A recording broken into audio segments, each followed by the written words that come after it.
people everywhere. Which ones are you going to work with?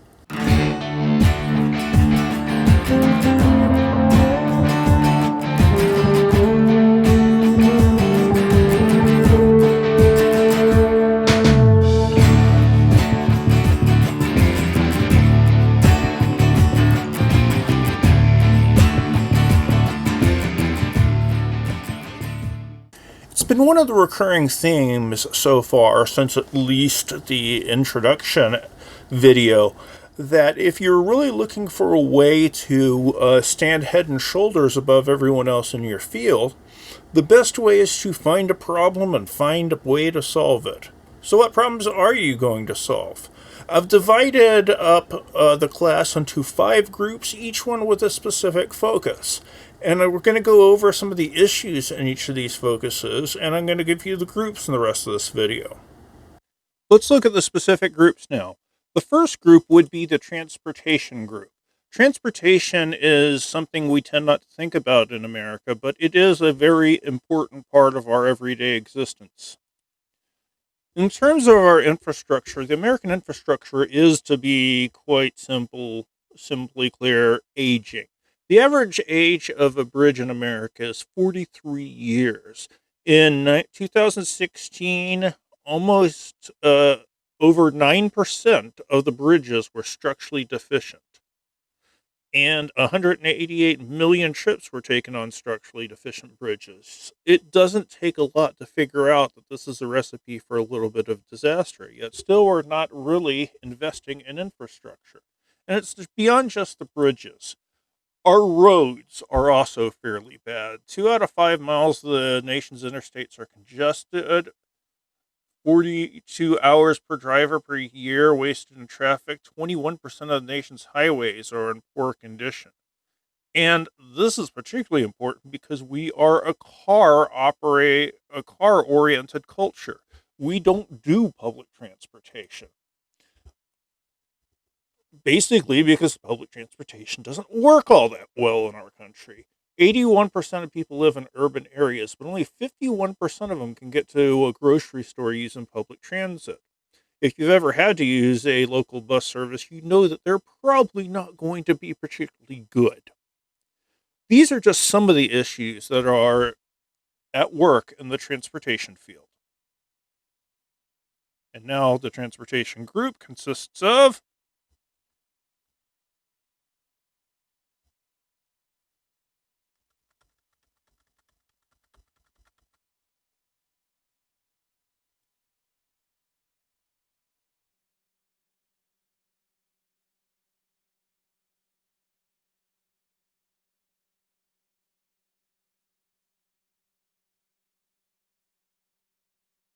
technology is another big area that's heavily important in the rest of our lives. We use technology an awful lot. We're on social media a lot. We stream music. We're selling stuff online. We're buying stuff online. We're asking questions. We use the internet as our general base of knowledge. And every one of you would feel very weird if you were without your phone for a certain amount of time. I know I do. And my daughter would start freaking out, yelling around, and her head would start spinning. However, for a country which is so dependent on technology, and specifically digital technology like the internet, we don't have particularly good access to it across the board. Look at the middle column, access to digital tools by community type. Home access is rather low. School access is better, but the real kicker is when we get to access to digital tools by socioeconomic status. Upper middle class people are the only ones who are most likely to have full access to digital technology in their home. And their schools will have better access to technology. So, not only do we depend on technology, we don't have particularly great access to it. Plus, it's not exactly the safest thing in the world. Tons of people are victims of cybercrime, including scam emails and identity theft. Most Americans think that cybercriminals will not be brought to justice, and almost everyone expects it will be victims of cybercrime. Yet still, We don't take enough real precautions of it. I bet the amount of you who don't use DSNs or password managers is pretty darn high. So the technology group gets to think about these and a whole lot of other challenges in technology. This group consists of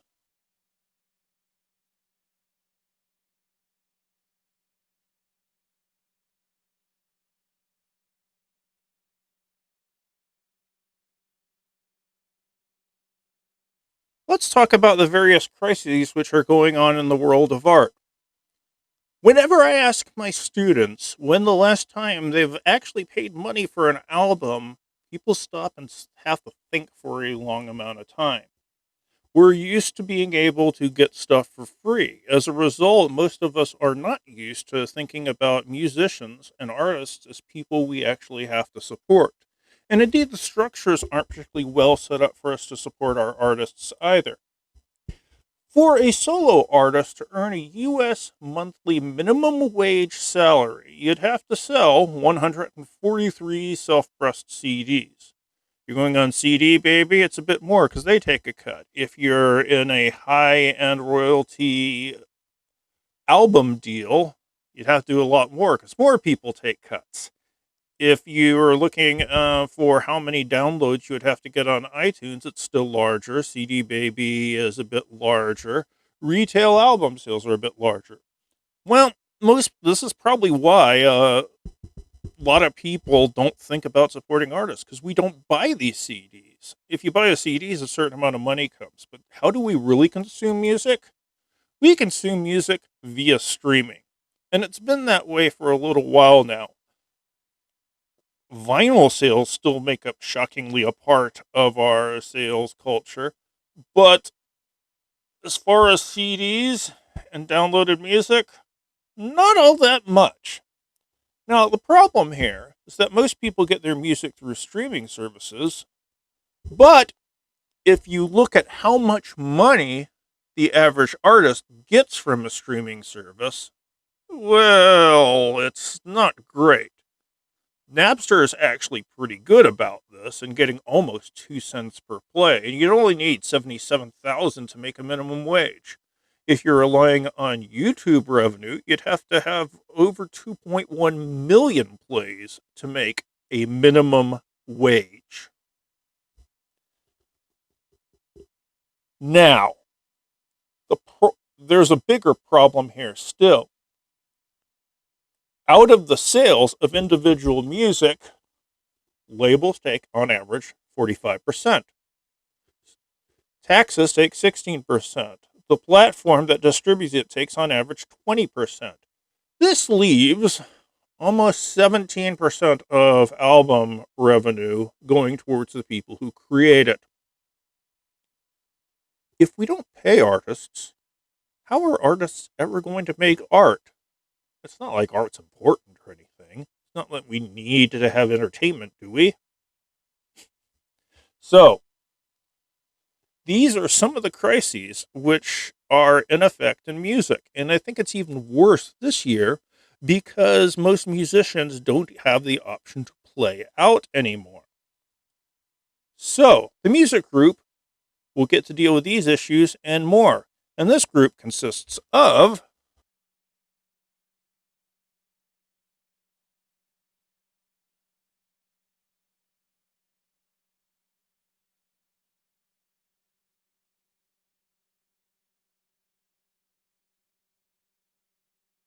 now let's talk about everyone's most favorite joyous topic, the state of the environment. There is some skepticism amongst some people that global warming does not exist. Well, this is what NASA says. This is of 2016. And you can see the charted for the last 1880 to 2016 average temperature deviation. It seems to be a very steadily climbing number. And this has lots of causes and it has lots of effects. Let's talk about two related issues. Air pollution. Air pollution is quite heavy and quite dangerous. Each year, around 7 million deaths are due to exposure from air pollution. And it seems to be unequally distributed. America's better than Asia. Western Pacific region and the Southeast Asia region are the absolute worst. If you remember any of the scenes from when we had the Olympics in China, you probably remember seeing fairly dark black skies. This stuff can lead to stroke, heart disease, lung cancer, any number of other diseases. Then we have my favorite example of what the hell? The Great Pacific Garbage Patch. The patch is 3 times more than Spain and Portugal combined in size. It's to a depth of 10 meters, but not all of it floats. About that much of it also sinks to the bottom of the ground. They've found microplastics at the bottom of the Mariana Trench at this point. There is a lot of garbage floating there. If you ever want to see a picture of it online, do a search. It's quite wild. Is this having some effect on wildlife? On marine animals? Haha, oh, you bet. These are just some of the issues. We haven't even talked about rising sea levels and mass fires and big storms and such. Environment has a lot of issues, and there are a lot of things that this group can work on to solve. And this group consists of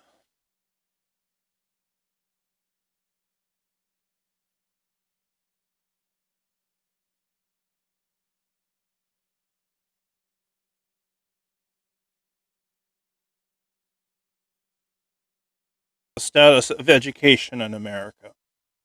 We're all in college, so we have a certain amount of investment in this. But is education equal across the board? Well, graduation rates by race show a fairly consistent pattern. If you're white or Asian, you have a much better chance of graduating than if you are Hispanic or African American. This is from 2007 to 2012, but I can guarantee you take the numbers from 2013 to the present, you're going to see the same trend happen. It's pretty uniform. Now, we don't give access to everyone, but at least the people who get education get a great education, right?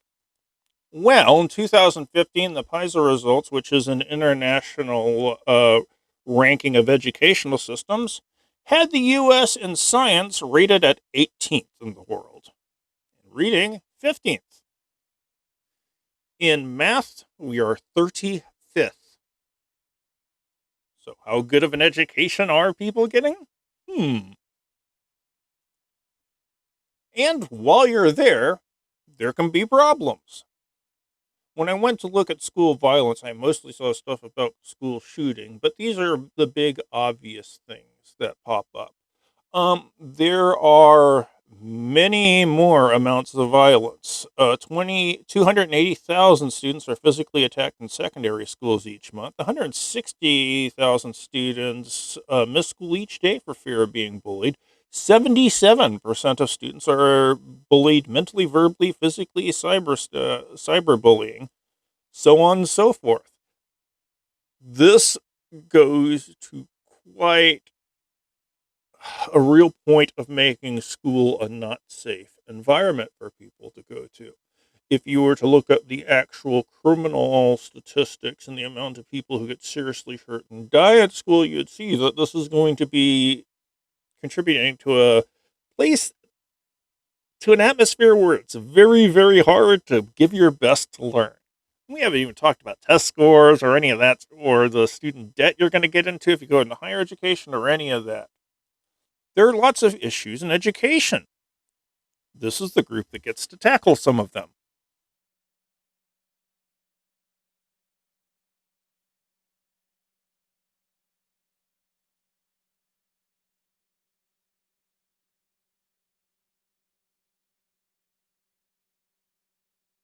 So those are the groups. When I go over the problems, those are the bigger problems that I see, or at least the ones I see when I put together the video. If you want to focus on one of them for your specific projects, great. If you want to focus on something that I didn't mention but still a problem in your field, that's perfectly fine with me. Now would be a good time to go back to the major assignment sheet and read over everything so you can get an idea of how this theme is going to fit into the rest of your work.